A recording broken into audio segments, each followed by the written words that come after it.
Uh, Good evening, everybody. Uh, I would like to spend 1 or 2 minutes in introducing myself, my career, the various responsibilities I've had so far, and then I would speak on this particular topic. I'm basically a Chennai person. I had my entire schooling right from kindergarten up till class 12 in Chennai, Padma Seshadri.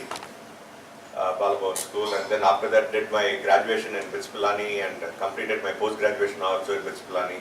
In 91 I joined Ranbaxy. I was there for 5 years, and then I was heading a Chennai-based pharmaceutical company called Medispan.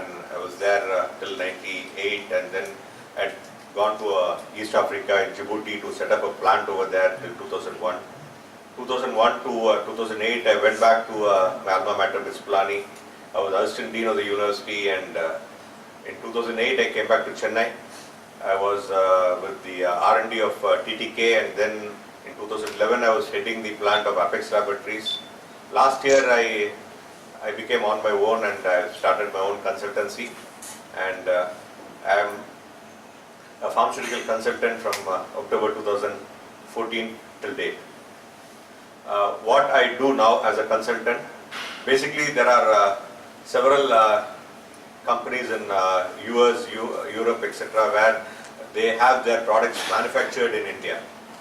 So I have a couple of clients in the Europe and in the US, and what I do for them is I look after the quality standards of several of their manufacturing which is being carried out in India, and also I track the projects which are being, the product development which is being carried out by contract research organizations in India for the European companies. So I track these projects, and then I give feedback, and I advise them regarding their progress. So this is the scope of my activity.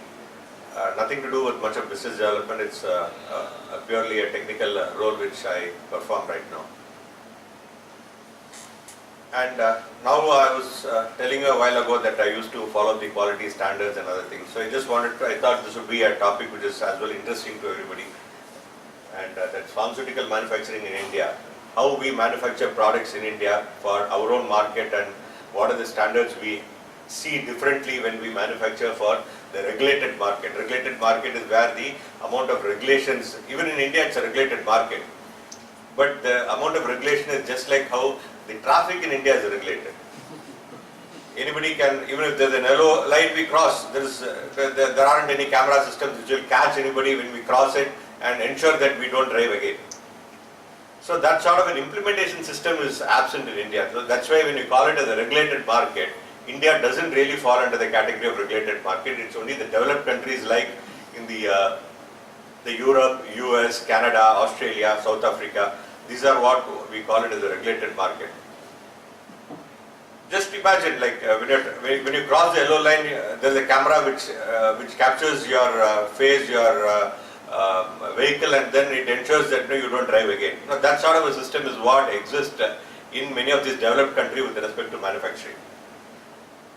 In India, the rules are there, but it is just the way you get your driving license or you get your corporation license for your house which you build. The same process and the same procedures and the same constraints are there for a company which is manufacturing in India. So there is no necessary, it is really not necessary to follow many of the rules. There are umpteen ways. I don't really have to illustrate them to this audience in order to get your things done. So now we'll just see where are the big areas of differences. Next slide. You want me to handle it? Yeah, thank you. Say for example in the new product development. Now today if I have to manufacture, say, a paracetamol tablet, I can simply manufacture, I can apply for a license, I can start selling that product. But in the regulated markets it's not like that. There is somebody, we call it as an innovator, who has initially done all the clinical trials, all the human studies, everything they have carried out. They have got vast amount of data. What now we are supposed to do when we are going to make a tablet which is very similar to them? We are supposed to manufacture it and then have a small clinical study done, like say take a population of around 50, and they would be given both the innovator drug and they would be given after 1 or 2 months they would be given our drug at intervals of 1 hour, 2 hour, 3 hour, 4 hour, 8 hour, 12 hours. Their blood samples will be analyzed for the amount of drug content, and if these two matches, then you are considered to give a license for your product to manufacture. Now, so even the way the product is being introduced, there is a lot of regulations and there is a lot of work to be done before before the bench work which is required to be done before you introduce your product. In India, there's nothing like that. You can start making your own, you can make a product, there is no record of any, after 3 years how it is going to behave, you don't know. You start doing it, and the amount of control in these areas are very minimal. With respect to material sourcing, like you would have all had an experience that when you change a rice variety and if you keep the same amounts of boiling time, the quality of your end product is different. Similarly here also, when you change a source, here in India you can simply change the source just like it's very easy, you don't have to have any controls over it. But in a regulated market, what you're supposed to do is that you're supposed to take the new source, do some trials, generate records, get the stability studies done, submit all those records to the Ministry of Health, and they've got a highly competent people over there going through all the records, and only if they are satisfied you would be able to change the source after that.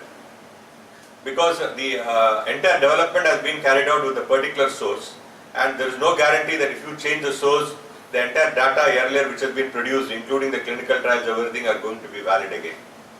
So that is why the amount of controls over there for material sourcing are also far more than what we have here in India. The storage. Many of these drugs, they are required to be kept under controlled environment storage, many of them below 25 degrees and many of them even below 8 degrees. So here many times in the night the air conditioners are off and other things, so there is no control. Even if you have to maintain a record, what they do is that even if the temperature is 20 or even the temperature is 30, they write it as 20 in the record, so that tomorrow if anybody verifies also you are comfortable. But in a regulated system, we are supposed to have data loggers which cannot be edited, and alarms will be there, and if it goes above a particular temperature, the alarms will go, and the records of alarms are also in a non-editable fashion, so that on an annual basis when the auditors from the US or the Europe, when they come and visit the site, they know on what all occasions the temperature has deviated and what were the products which are stored during that time and what are the impact, everything can be assessed.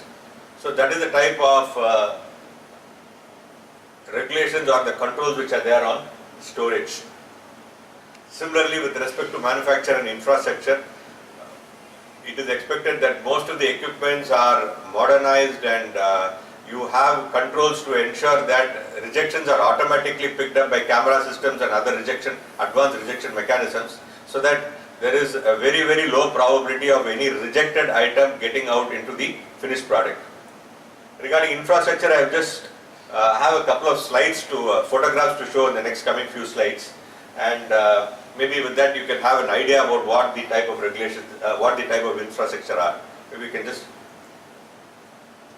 see, these are the type of facilities. You can see that the entire floor is a seamless floor. There is a coving over there. You have got a seamless walls, and you have got air which is controlled using HEPA filters, which is 0.3 microns, and now you can have a look at how the environment is. And mostly you will find, say, that there is a container at the top, and the powder which actually flows from the container directly into the vessel, in such a way that there is no powder exposure. If there is no powder exposure, what happens is that after you do one product, when you are starting the next product, there is a very low possibility of contamination of product A in product B. So these are the various controls which are there with respect to manufacturing. And again, stress, if you look at the regulations which are there by the Indian government, we call it as the Schedule M. It talks, there is a lot of information over there, but the thing is that the implementation levels are very poor.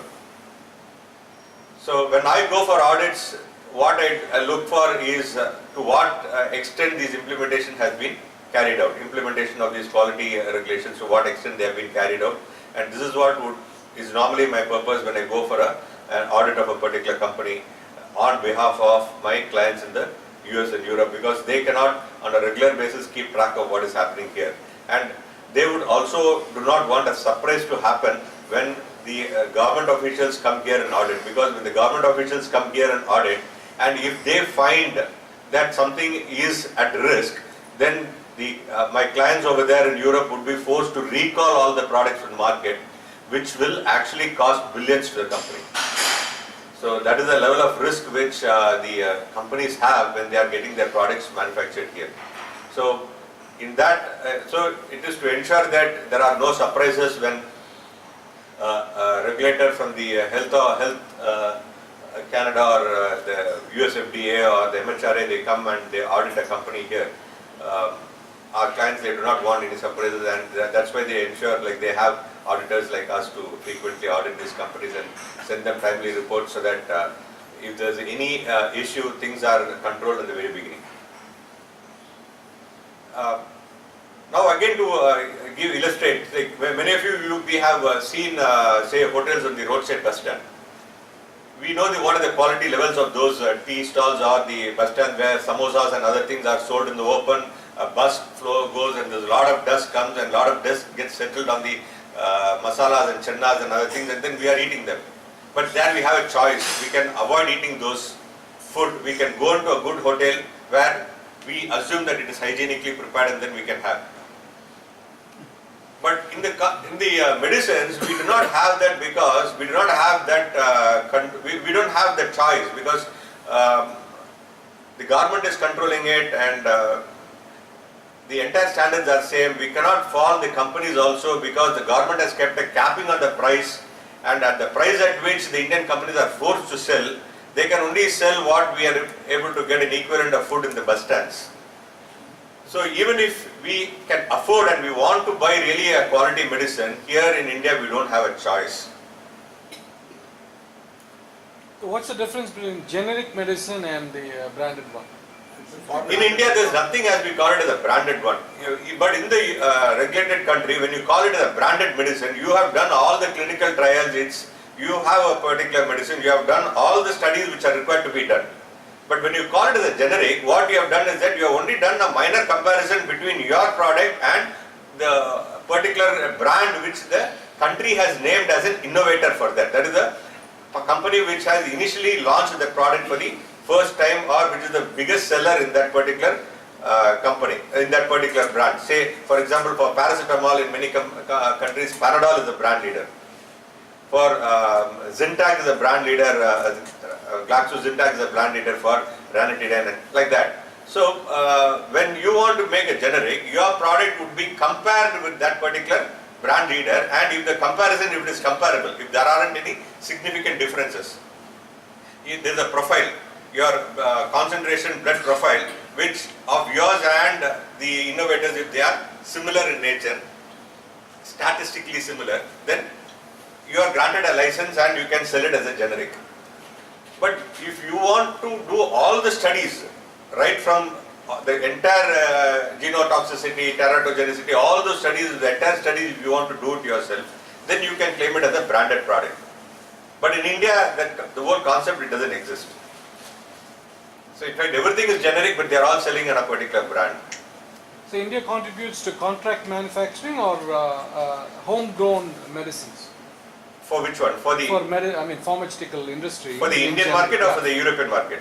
In general.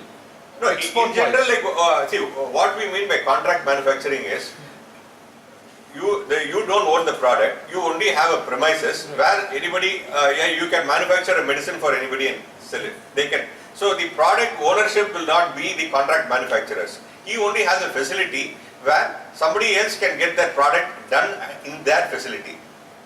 And in order for a particular company to manufacture medicines for the Europe or the US or any of the regulated market, they will have to get that facility approved by the respective country. So if it is going to be approved by the, say, EU, like an Medicines and Health Regulatory Agency of UK, there would be representatives from UK who would be physically coming here to the Indian company. They will stay here for 2 to 3 days, they will audit the entire facility, and if they feel that the facility is good enough, they will give an approval. Only after that a company can get their product manufactured in that facility and those products will be allowed to enter that European country. But in India we don't have those sort of regulations. Like, yes. So you're saying implementation of regulations is very poor. Yes. So roughly what percentage of medical products in India you think fall below the required standards? Would it be 75%? See, actually, it is difficult to again benchmark what we mean by the standards. See, it is just like what percentage of medicine or what percentage of food products is sold near the bus stand. On a similar lines, we have products which are not of that standard quality.